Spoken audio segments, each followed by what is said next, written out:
Well, folks, I just gotta say that Sonic the Hedgehog is going to be my most anticipated movie of 2020, and before we talk about the redesign, I think it's more appropriate to talk about the other trailer first, so yeah, we pretty much being it at this point.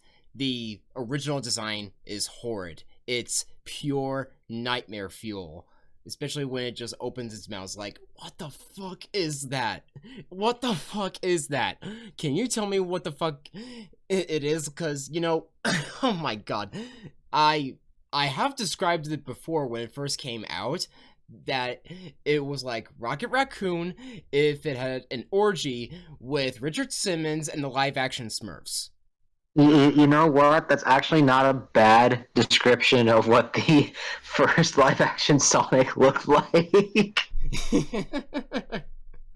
That's honestly a very accurate description. I'm imagining that in my head right now, and I can't unsee it. God damn it, Justin. I'm just imagining him as like the honeycomb mascot. Me want honeycomb! The Craver, oh my god. I forgot Honeycombs had okay, I forgot Honeycombs was even a cereal.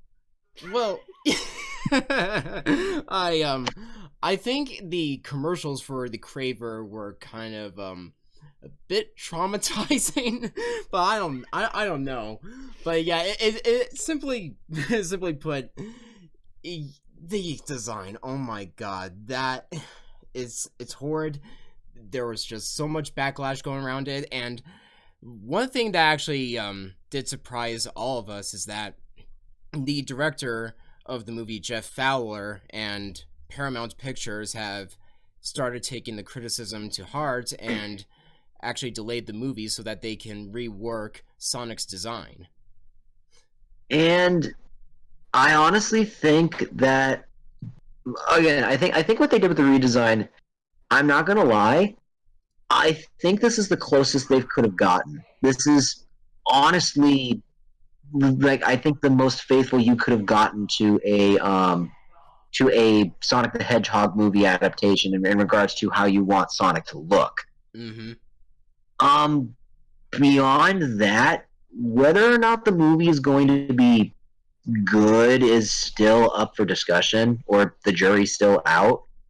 At least I think what it'll do is that it'll go from being a universally mocked movie to where now it has the possibility of being a moderately acceptable video game adaptation movie. It might fall into mediocre, if anything. Which is sad, because, again, maybe I'm in the minority here, and Carly, you can probably back me up for this one. Are we the only two that actually like the Ratchet and Clank movies? Or movie, I guess you can call it. Hey, I like the Ratchet and Clank movie.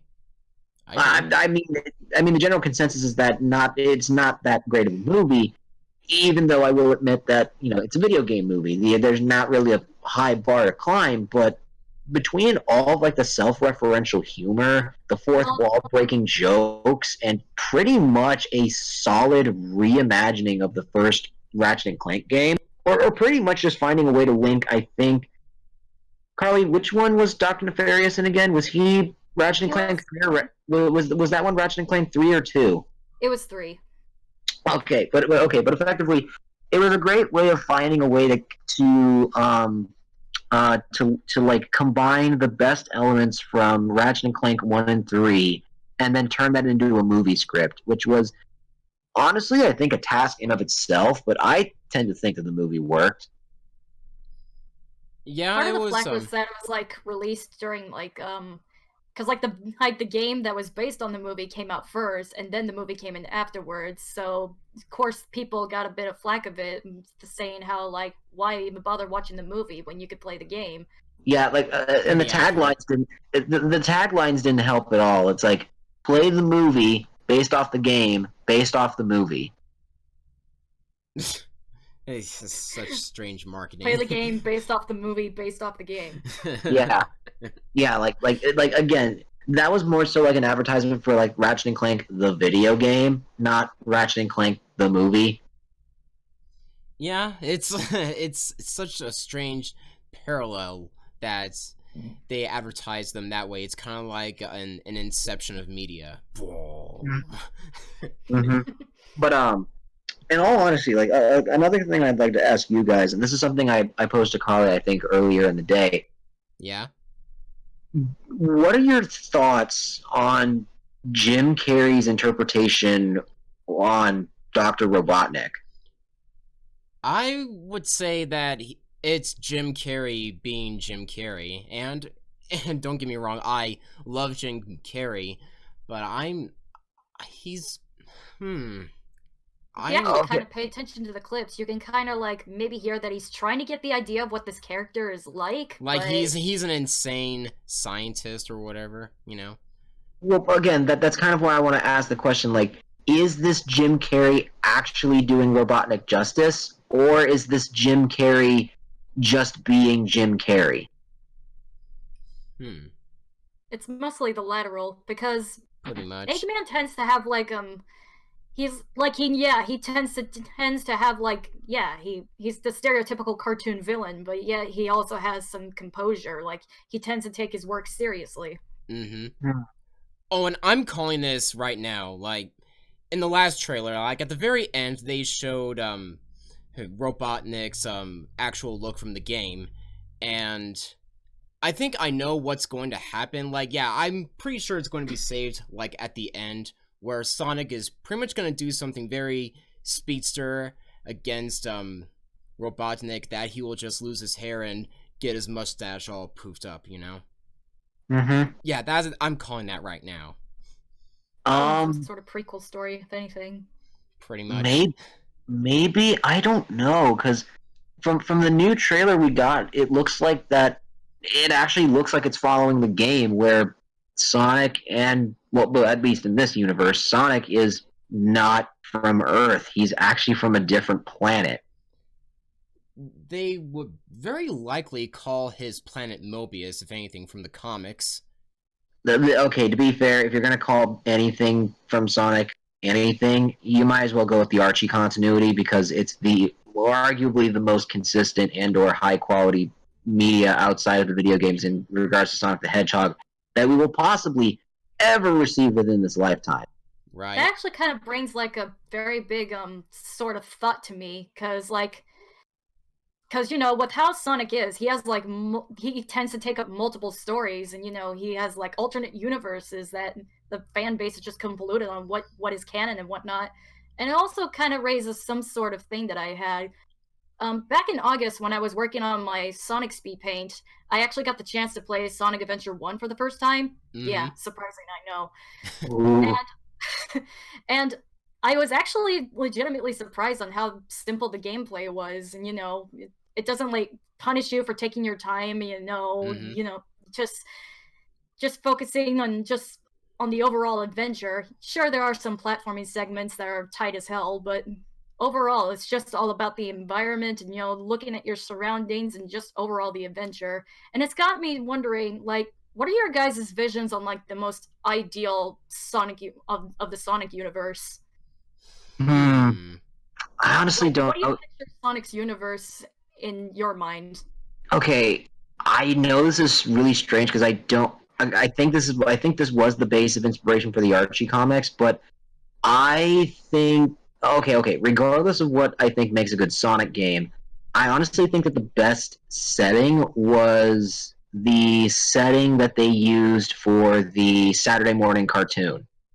Not the first one. Not the first one. I'm talking about like the Sonic fan Sat dub. AM. Yeah, that one. Not the With Adventures of Sally Sonic. Acorn? Yes, that one. Mm-hmm. Um, but I think that one had like a really good setting. Um, It if we're was talking, definitely darker than most settings. Oh well, yeah, that's what everybody. I saw the entire series a few years ago, and yeah, it's pretty fun. I mean, it's not bad. I mean, I would let my kids watch it, Mm-hmm. but there was something else I was going to mention. I would say that's a really good like setting that's like consistent with Sonic the Hedgehog. Now, if we were going into what I think makes a good Sonic game, I would have to say the one Sonic game I remember playing consistently and having the most fun was Sonic Advance 2, I think, on the Game Boy. I That I have think not played the advanced games. there Then there again, who really hasn't played the handheld games? I mean, they're worth a try. okay, I, okay. The reason I why I am bring willing to these give up. them a chance, though. Well, the reason why I bring these games up specifically is because they tend to scratch both itches that all the Sonic base tends to have, and this is kind of the thing that makes me surprised. It's like, oh well, Sonic Adventure 2 was so great. Why don't they just go back to making the Adventure series? Guys, you realize that you have the best of both worlds when it comes to the Advanced series because it's pretty much a speedrunner's dream by trying to finish the level as fast as freaking possible while also having the 2D precision platforming of the Genesis days. It's Right? honestly the best of both worlds. It's like I said, it's a speedrunner's paradise where you're encouraged to run through the level as fast as possible, and there's 2D precision platforming, and also the levels are like really intricately designed because if you're not good at the game, you're going to be sticking to the low ground, but if you're good at the game, you'll be sticking to the high grounds, and vice versa, and vice versa. Sometimes there's even levels where they require you to stay in the high ground because, well, sky levels are a thing, and if you haven't noticed, Sonic can't fly, so you don't want to fall off, if at all. But anyways, that's my 2 cents on the what Phil thinks is a really good Sonic game. I originally intended for a universe, but that's fine. No. But in terms of universes, yes, I like the Archie setting. It is.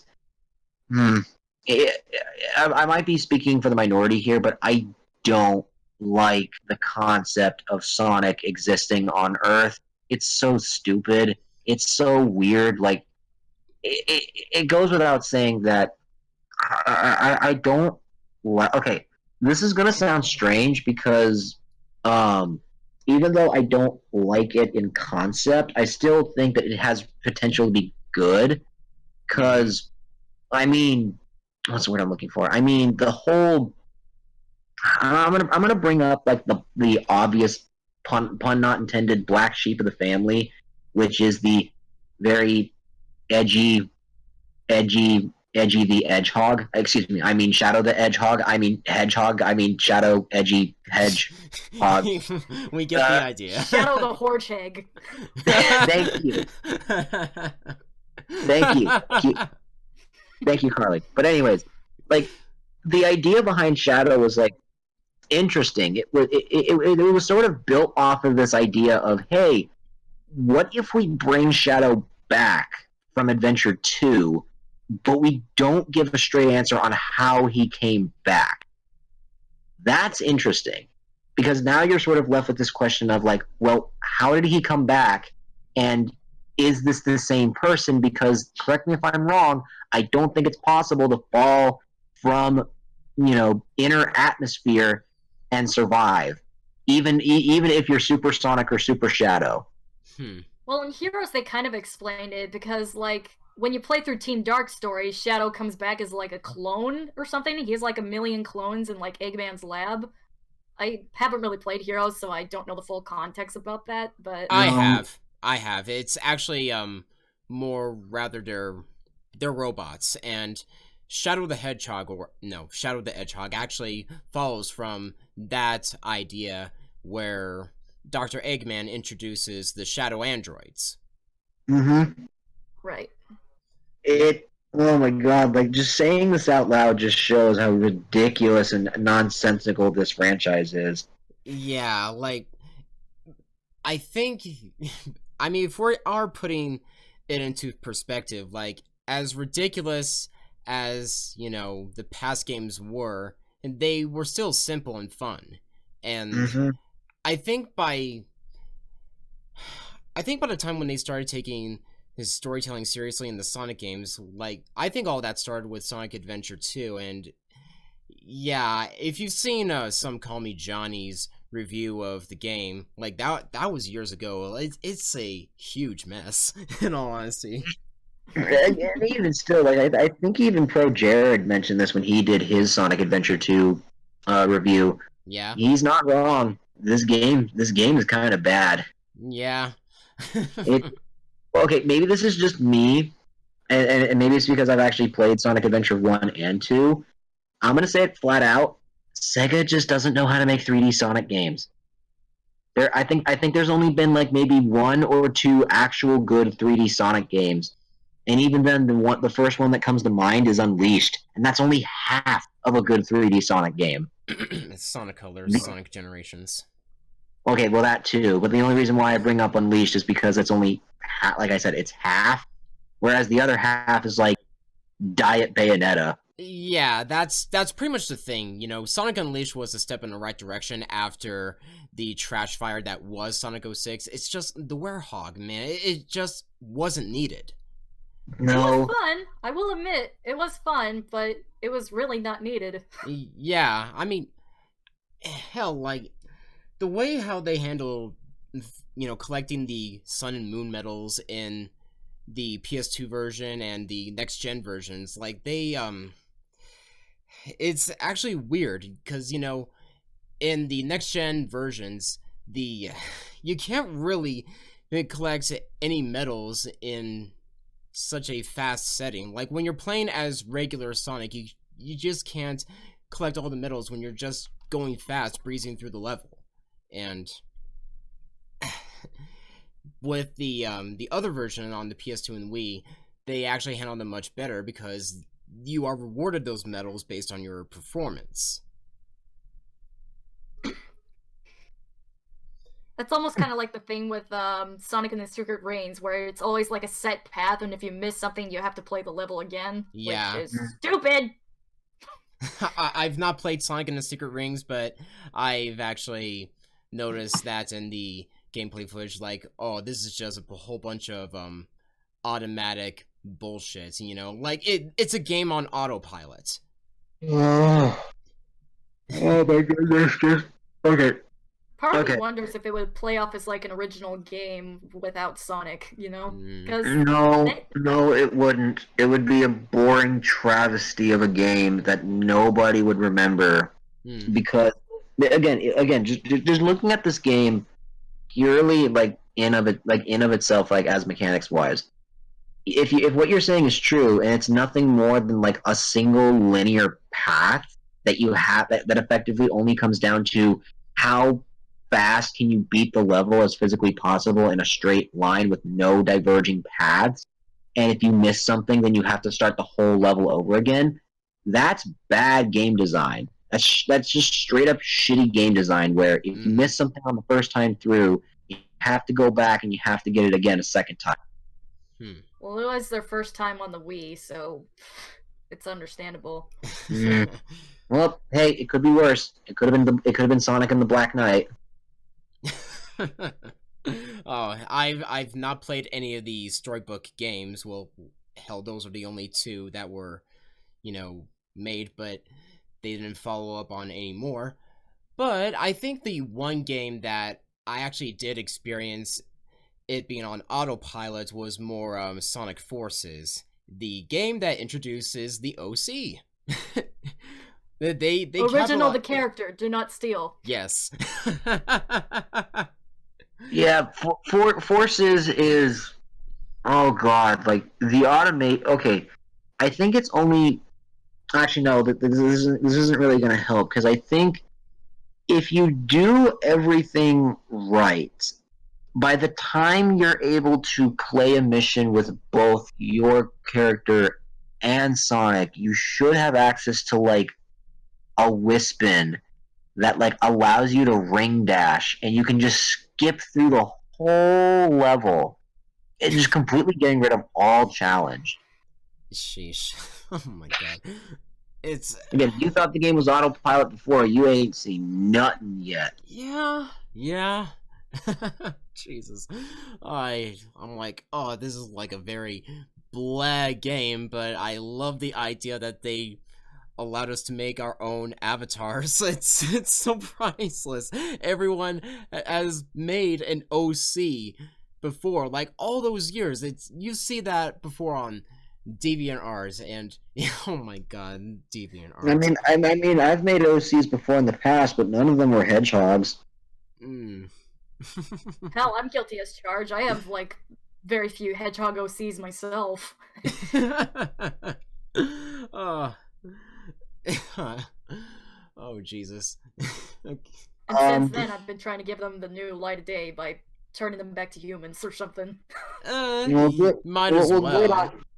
Yeah, well, good on you, because that's honestly the best thing you can do is like take a really shitty idea that you had and then just find a way to make it better by disassociating it with Sonic. Right. I mean, there are some OCs that people have made where they actually try to make it work within the universe, and trying to work relationships with certain characters to make them just work. Yeah. Because really, it takes a lot of effort to make a character really good. Mm. What? Like, can you think of one off the top of your head that actually could have worked? That could have worked. Like, I can't think of any characters in specifically. Yeah, I can't think of anything right now. I mean, if anything, really, I think one of the best examples that I could bring up is Evan Stanley and her Ghost of the Future series, where she introduced two completely different characters that act as siblings to Silver the Hedgehog. Exactly. Yeah. Yeah, that's like the only thing that I remember from Ghost of the Future. Well, again, I will admit, when I first saw them, it kind of like turned me off because I usually dissociate fan stuff with the original source material, but after reading it over some bit, I kind of like I just realized how like well written some of the characters actually worked, and how this, because Silver in the comic itself, like, he's not really Silver. I mean, like, he looks like Silver, but he acts like a completely different person. Like, this is a complete different universe. Mm-hmm. Please tell me the Silver we get in the Archie comics is nowhere near the Silver we get in 06. Well, please reassure me of this. I mean, I don't recall if they ever referenced 06 in the original Archie comics. I mean, they might have made some little hints about it, but no. That's not what I'm referring to. What I'm referring to is an example of the only thing that the Archie comics brought from Sonic 06 was Silver the Hedgehog, and they only brought him over in concept, but they sort of were like, okay, we're going to take this dude because we really like this character, but we're just going to do nothing like what 06 did, but instead we're going to make him our own thing.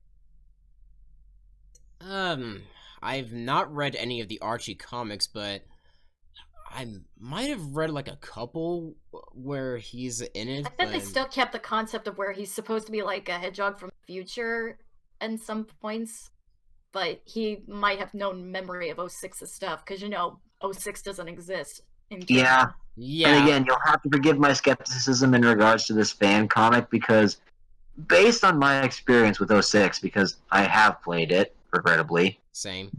There's not really a whole lot to like about Silver. It's an interesting concept that he has, controlling in things with psychokinesis. It's amazing, but the execution of it is horrible, and it's more evident with the billiard puzzle. Don't remind me. But you can Silver's always gameplay was terrible.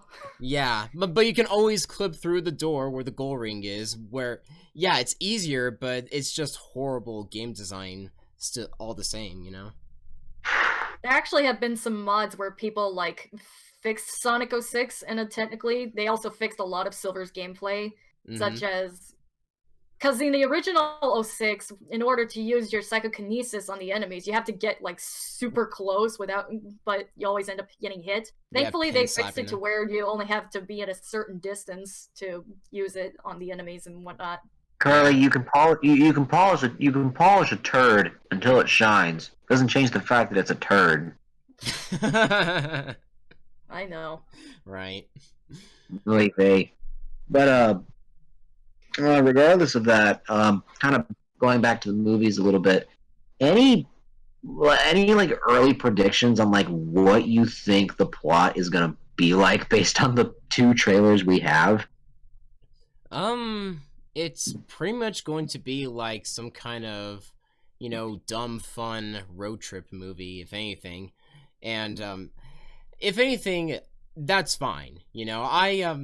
I like road trip movies that are, where two unlikely characters just meet up and they have to go through some tough situations together and they get closer as friends. Like, pretty much the best example of that is Planes, Trains, and Automobiles, and that's one of my favorite comedies. Steve Martin and John Candy are just brilliant in it. And it also helps that the movie was also written by John Hughes, so. Well, And what I think is gonna happen. Okay, so one thing that, well, actually, I think it's kind of hard to tell because the first question is the first question in asking is how the hell did Sonic get from Mobius to Earth? Like that's the one question I have. Now, yeah. now my only theory that I can work with is that if you paid attention to the trailer, you'll notice that like the power rings act like mini portals. Carly, can you vouch for this? Like, was that ever a thing that they could do? Not that I'm aware of. I mean, there were rings back in the original classic ones where you actually get to a special zone to get to the Chaos Emerald that you're supposed to get at the end of the level, but Yeah, the warp rings that lead you to the special stages. Okay. Was it ever explained what the power rings do narratively instead of mechanically? I'm I'm not so sure. Like, I think the only one that actually does come to mind is Sonic Sat AM, where it does give Sonic more power. No, right. but the thing is with the games, like, ordinary rings are just his lifeline. His Mm-hmm. hitboxes. Mm-hmm. Mm-hmm. Um, and also, if I remember correctly, this might be from the Archie comics continuity, but I think what the rings also do is that they're either power boosters or power limiters. Because I distinctly remember like in every artist rendition of Shadow, he's always wearing power rings around his wrists, and I've always heard the rumor that the reason why he wears that is to maintain his ability in using chaos control. Oh Hmm. yeah. I think that's what they rationalized it as. I'm not sure. Yes, Keep in mind, this is coming from a dude that's barely read any of the there Archie comics, and is there is one cutscene in '06 in particular where he actually takes those off and uses his chaos ability to fight the Mephiles clones back in what Mm-hmm. was it, the Dark Story. Yeah, So yeah, it's they do Shadow act Story. as some sort of limiter at certain points mm-hmm. Mm-hmm. in terms of chaos energy. Right. Again, I remember hearing that in passing from like somewhere on the internet. I can't be bothered to remember where, because in all honesty, I do not have enough mental brain power to even care where the Sonic franchise goes anymore. Yeah. It's gonna live on as that one franchise that's been more or less trying to play one up with, I know this is going to sound bitter of me because I actually used to play Sonic games a lot back in the day, back when they Oh, were it's still kind of fine. fun. It's But fine. but it always kind of, to me, it always kind of felt like Sonic was always, always in in a competitive sense, always trying to one up Nintendo, and that seems like a lot of burden to place on one franchise. Hmm. Well, they did start it as like a competitor to Nintendo Mario at some point until the Dreamcast died. Well, it's even Yeah. funny because didn't Sonic like go on record like being one of the most recognizable characters in media? I think in like like the late '90s or the early 2000s. Yeah. Yeah, I guess you can say that. But yeah, the first game obviously just skyrocketed his popularity and actually sold a lot of Mega Drives. And yeah, even Mm-hmm. the sequel sold a lot, you know? And yet people still don't acknowledge Sonic 3 and Knuckles, which is the best in the trilogy. Oh yeah, definitely. And yes, despite those two being like completely different cartridges, they are the same game. Yeah, I actually loved that idea of disc locked content. It's not like today where you have to buy and download the content. Like you have to actually You actually have to get like an attachment to your system. right. Just plug it in. I think the closest thing we've ever gotten to something like that was in Pokemon Generation 5, where if you have save data of Pokemon Black or Pokemon White on your Nintendo DS or Nintendo 3DS, what you can do is that if you insert a Black or White 2 cartridge into the same system that you have the save data on, you get to access like cool little bonus content, which are the flashbacks that take place as like in between moments between Black and White 1 and Black and White 2. That's the only example I can think of where it's like physically rewarding a player for buying your games physically instead of digitally, or not downloading them through DLC. Right. Again, like that was something that was really cool, and possibly one of the things that made Generation 5 just a little bit more tolerable. But regardless, Sonic to me always felt like I honestly don't know if this is like if it's this simple, because I always tend to think like nothing can ever be this simple. But I honestly think that what's keeping Sonic from getting the respect and love that he deserves is quite simply just the fan base that Sonic harbinges. This very awkward, cringy, very strange fandom that somehow cultivated itself around a blue hedgehog. Yeah, and believe me, I used to be one of those people. We were. And thankfully, you are no longer one of those people. Right. Well, like, we were immature at one point, you know? Hell, I sent a letter to Sega to put my fan characters in Sonic X, and that never happened. True story. Yeah, that's an actual true story. I was in stitches laughing when Carly told me that. I actually could not stop laughing. I will legitimately say this. I was on the floor for about maybe 3 minutes laughing for nonstop. I honestly could not believe she actually did that. And the fact that okay, this is the funny thing. Okay, Carly, you have to let me tell the story. Okay, so the thing that got me. It wasn't that she loved the series so much that she decided to do the one thing everybody does and make an OC for it. It's not even the fact that she wrote directly into Sega to ask them to put her characters in the TV show, which ironically enough wasn't even that good to begin with. No. That wasn't the funny thing. The funny thing is that they sent her letter back, but they also gave her like one of, what did they give you again? They gave me one of the Sonic X comic books. I know. Aww. That was the thing that had me in stitches. It was the notion of somebody had to open that letter, read the letter, realize what position they were in, so they had to ask themselves, well, shit, we can't do this because it's impromptu and we didn't have this planned, and we're not going to have some random nobody in the middle of who else knows who knows where this came from try to tell us how to run our show. So what can we do to like show that we've listened? I don't know, just give her a comic book or something. We don't give a shit.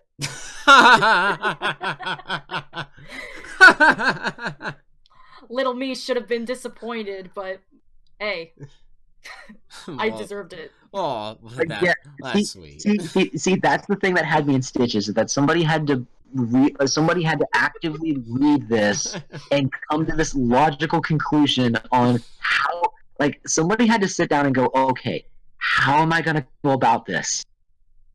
Mm-hmm. Somebody had to actually do that, and I guarantee you somebody got paid. Somebody had to get paid to do that. Oh, Jesus.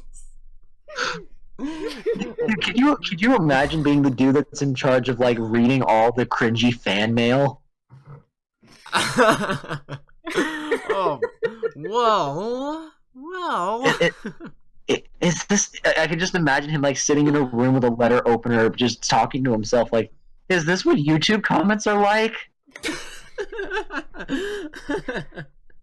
Well, we do see potential in your character. We do not believe it fits in your universe. Take this free DLC instead.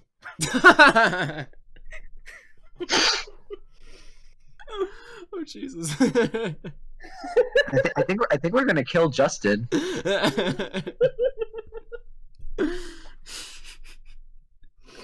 Okay. You good there, bud? You good there, bud? Hey, hang on a second. I'm just gonna give me some water. Okay. Okay. Yeah, that's actually pretty good. So Don't die on us. All right. Wait, well, Carly, what'd you say? Don't die on us. Right. Is that who I think it is? Yeah. Oh yeah. Okay. Okay. Yeah, we have to shill for this dude right about now. So, Carly, do you want to be the official shill person? Because I've done enough shilling for one day. So one particular Sonic fan that I would like to recommend to you guys, if any of you care. This person has been in the Sonic community for about at least a long time, since YouTube like first started, and he was originally known for like making a bunch of Gmod vids, and then eventually became a source filmmaker animator and also semi-Sonic VA. Stephen Page from Baylina Productions, that's the guy's name. We'll probably like put his channel in the description below, but I recommend you go check him out. He also did like a game channel called Pixel Brains with his best friend, where they play a bunch of random games and whatnot, and maybe do some live streams. But yeah. He does really good content. Recommend you go check him out.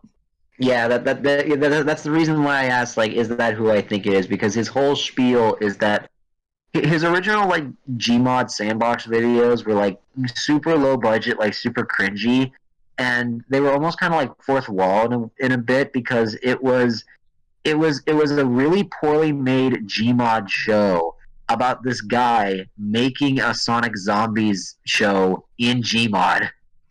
Well, originally that series was made as like a response to those bad Gmod videos that people made about Sonic, and then eventually it evolved into its own series. Seriously, the Sonic Zombie series is like really short. It's like, how long? It's like 6-7 episodes. I think about 9, if I recall. I'm looking that up as we speak. Yeah, each episode is like what, 10 minutes, 15, 20 minutes? Maybe 15? Who knows? Okay, there's like 9 episodes, like 15 minutes a pop. You could probably finish it like in under a day. I will say, like, if you're not established with like Steve's brand of humor, you're probably not gonna like it. But if you have a tolerance for like really on the nose, like not so obvious cringy humor, you might like it. I mean, in what other Gmod series are you gonna get Sonic driving around in a Hummer, drinking Starbucks and eating Pizza Hut, Rouge being a slut, Knuckles Amy being a possessive fangirl. Yeah, Amy being an over obsessive fangirl, Knuckles being the parody of that Knuckles is being voiced by Eddie Murphy, so we effectively get Black Knuckles. And have Shrek pop in every once in a while. and then we have like Asian Shadow the Hedgehog, and then we have Mexican Tails. Who goes berserk if you touch his tacos? Yeah, don't touch Tails' tacos. He will probably kill you. Actually, no, not probably. He will kill you. I will also say it's not very YouTube. Oh, we can't forget Russian Eggman too. Oh yeah, Russian Eggman. Russian Eggman and Schwarzenegger Cream. Oh yeah, yeah. Robotnik is like Russian, and Cream is like a bad Arnold Schwarzenegger impression. Cheese, get down! I'm actually. I'm actually very surprised. I'm honestly very surprised that Steve did not make a "put the cookie down" joke. Where do you all find this shit? Hey, I don't find this shit. I have Carly find this shit. Have you seen the kind of shit that she looks for on the internet when she gets bored? The internet is such a magical place. Yeah. Seriously, Carly, you find the most random shit whenever you get bored. It's honestly entertaining.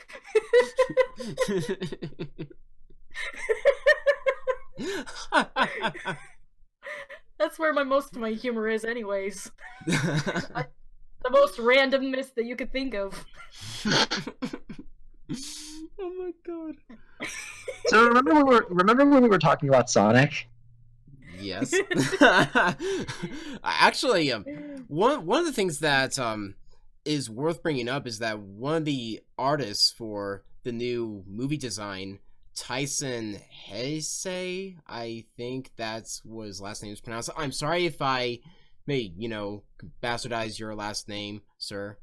But yeah, like he's actually he was brought in to lead the design on the new design.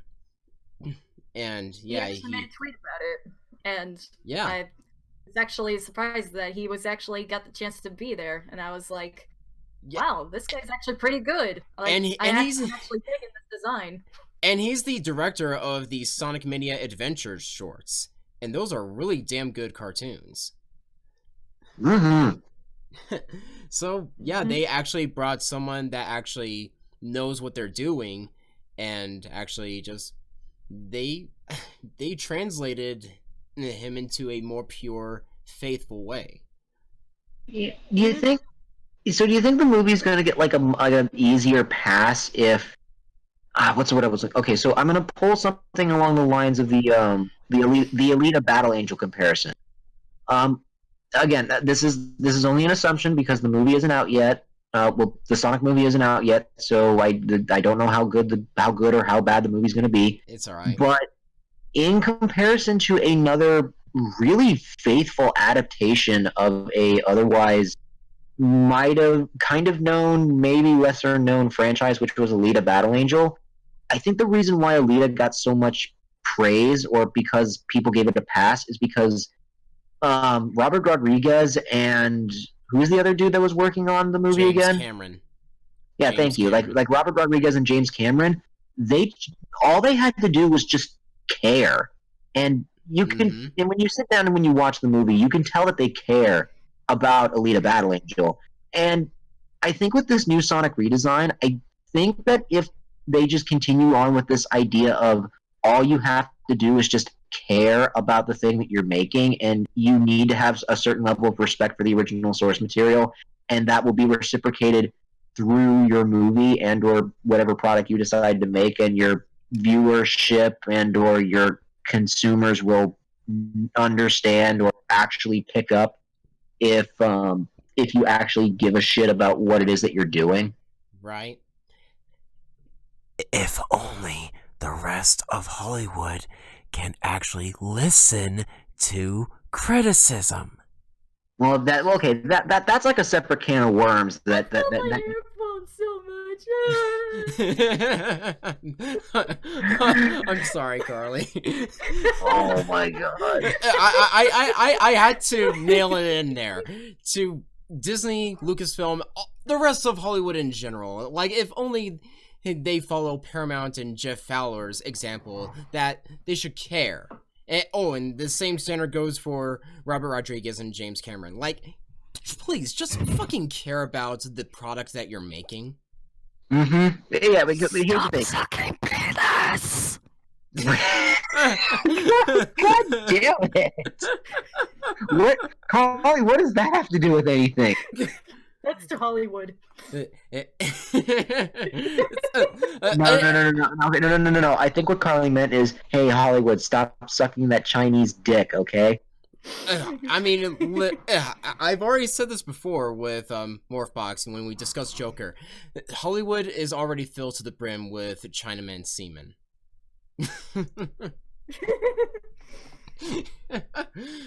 Oh my god. Thank you, Justin. I can no longer wash that image out of my head. Yeah, yeah. You see, you just close your eyes and imagine it. No. I could. Yeah, Oh god, yeah. Just imagine. who's the current president of China again? Oh shit, I forgot his name. Well, not like it even cared, but like the image I President have Winnie the in my Pooh. yeah, Yeah, but he's the guy who gets joked as Winnie the Pooh too much. yeah. Well, anyways, like the image in my head that I have of this is just like you know where like the Hollywood sign is in California. What? Do you know like where it is, or do you know what it looks like? Mm. Well, but anyways, like the one thing that I picture is like there's the Hollywood sign, but then like standing even taller above it is like Winnie the Pooh, the Chinese president guy, as he just like has his pants unzipped, dick hanging out, and it's just like constantly just overflowing with white sticky goo, and it's just flowing all over Hollywood. You just see the tip poking out of the O.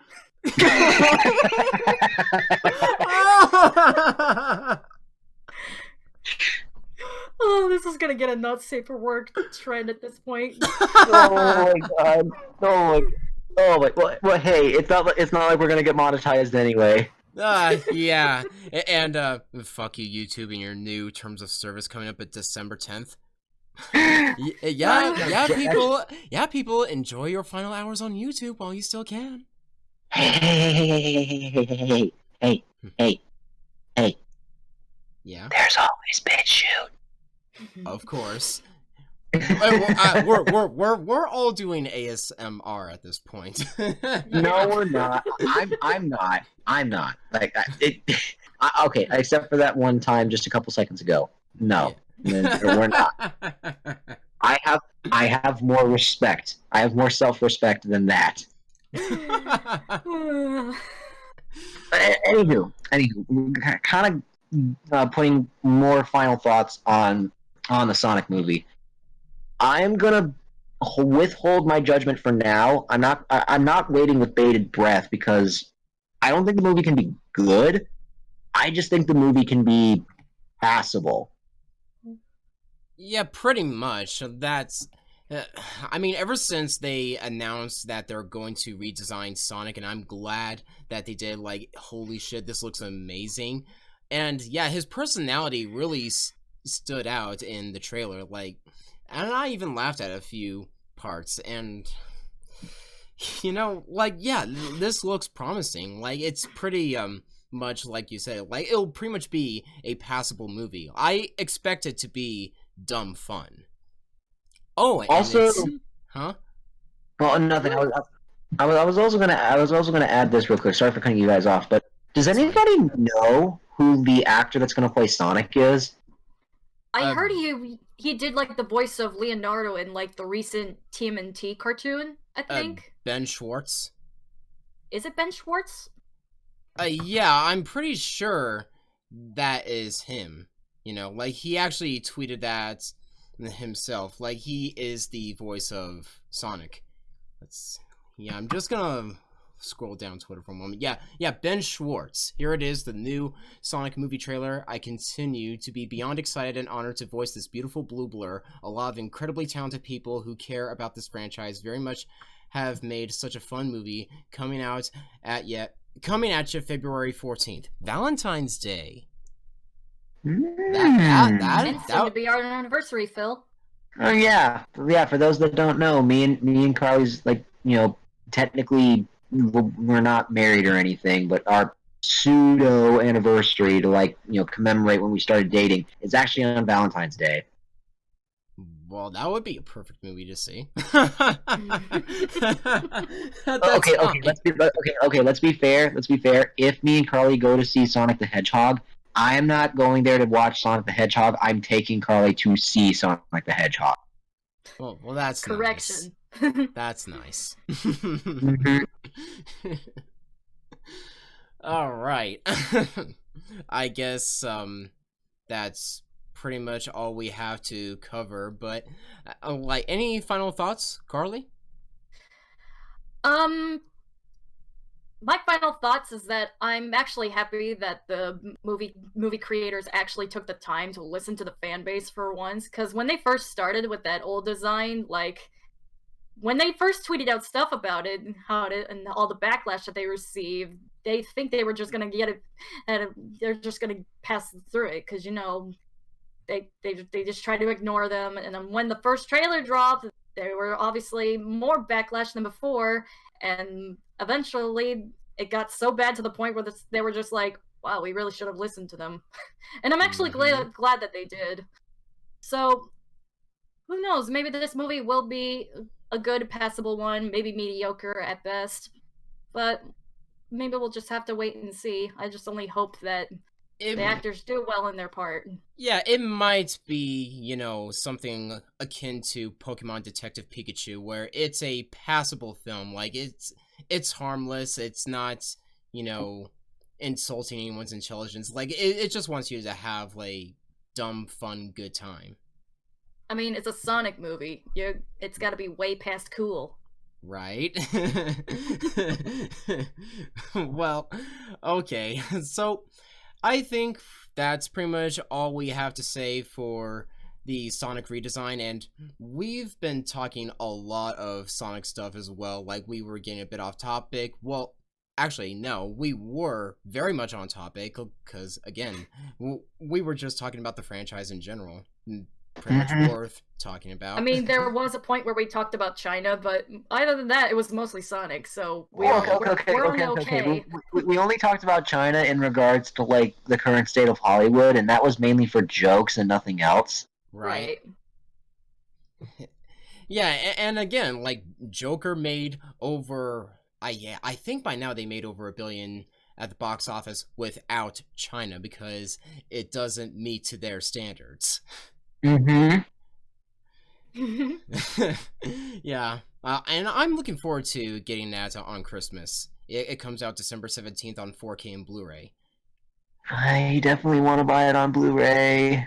Yep. Yay. That's very likely going to be a gift to me, so I guess that's pretty much all we have to cover here. So thank you all again for joining us here in this little discussion series. Well, I guess we can call this a TELcast episode, kind of like the last one that we did, but still, I guess we'll call this like the TELcast Discussions.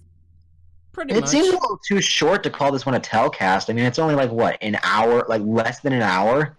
TEL Staff Discussions. That's what we should call it. Yeah, TEL the endless Discussions. The endless loop staff discussion. Yeah, we're a company now. Great. Might as well. The endless loop staff discussions. That sounds about right. Like none of the podcast in the title shit. I can imagine it right now. I can imagine it right now. The TEL Staff Discussion. Okay, so we got a new title. No podcast title in the title is that's like another gay, but it's not as a big gay as China, but still. Anyway, that's pretty much all we have to say, so thank you all for listening in, and au revoir. Bye bye. Oh, and just a little last minute addition, follow us on our various social media in the description below.